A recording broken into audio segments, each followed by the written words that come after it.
Hello my fitness family, welcome back. This is the Fitness Guru Health and Fitness course. So today I'm going to give you most important information about caffeine, how it works in the human body. So a lot of people taking a before 20 to 30 minute exercise for energy.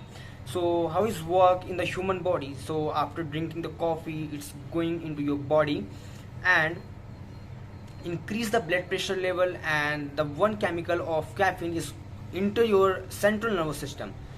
And how to work here? So after into the central nervous system, we have a receptor, adenosine receptors presented in the brain, that is brain cells. So we have two type of cells in the brain, adenosine receptors and receptors. So they have worked together, these both have worked together. And so the adenosine receptors is a lock, lock, and the receptor is a key.